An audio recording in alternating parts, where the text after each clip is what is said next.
Hi friends, good evening. ఇప్పుడే మనకు వచ్చిన అప్డేట్ ఏమిటి అంటే కేబినెట్ భేటీలో పలు కీలక నిర్ణయాలు తీసుకోనున్న కూటమి సర్కార్ కేబినెట్ సమావేశం తర్వాత గుంటూరు, బాపట్ల జిల్లాల్లో సీఎం చంద్రబాబు నాయుడు పర్యటన. ముఖ్యమంత్రి చంద్రబాబు నాయుడు కొద్దిసేపట్లో ఏపీ కేబినెట్ చంద్రబాబు చేసుకుండా ప్రారంభమైంది. మొత్తం 7 అంశాలుగా ఈ కేబినెట్ చర్చించబోతున్నారు. దీనికి సంబంధించిన పంచాయతీలోను, మున్సిపల్లోను, అదేవిధంగా కోఆపరేటివ్ సొసైటీలోను ఇద్దరి పిల్లలు ఉన్నవారికి గతంలో అర్హత లేదో దాని నిబంధనను తొలగిస్తూ నిర్ణయం తీసుకున్నారు.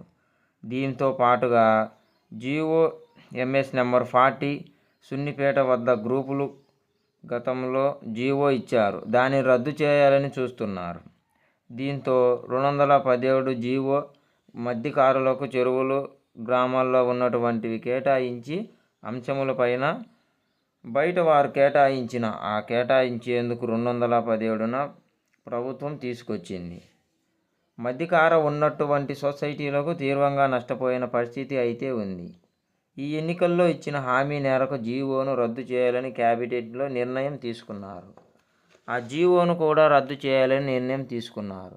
దీంతో పాటు ప్రతి నెల 6 నెలలకు ఒకసారి ఉగ్రవాది కళా వ్యాపారాలతో పాటు నక్సలైట్ వాటి మీద ఉన్నటువంటి నిషేధాన్ని కూడా ఈరోజు క్యాబినెట్లో నిర్ణయం తీసుకోబోతున్నారు. దీంతో పాటు ముందుగా బాపట్ల పర్యటన ఉంటుందని అనుకుంటున్నారు. అయితే వర్షాల కారణంగా ఆ పర్యటన ప్రస్తుతానికి రద్దు అయింది. కాబట్టి సీఎం చంద్రబాబు నాయుడు పర్యటన మధ్యాహ్నం నుంచి కూడా ఆయన సెక్రటరీలోనే ఉండబోతున్నారు.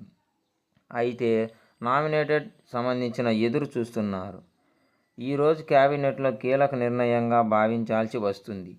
ముఖ్యంగా చూసుకుంటే గనుక రాష్ట్రంలో వర్షాలు కురుస్తున్నాయి కారణంగా నదులన్నీ పొంగి ప్రవహిస్తున్నాయి. నీటికి నిలువలు ఏ విధంగా ఉన్నాయి, క్యాబినెట్లో దీన్ని కూడా చర్చించాలన్నారు. అదేవిధంగా బదిలీ వీలుగా సంబంధించినటువంటి ప్రచారం వస్తుంది. ఫ్రెండ్స్, ఈ ఛానల్ మీకు నచ్చినట్టయితే సబ్స్క్రైబ్ చేసుకోండి.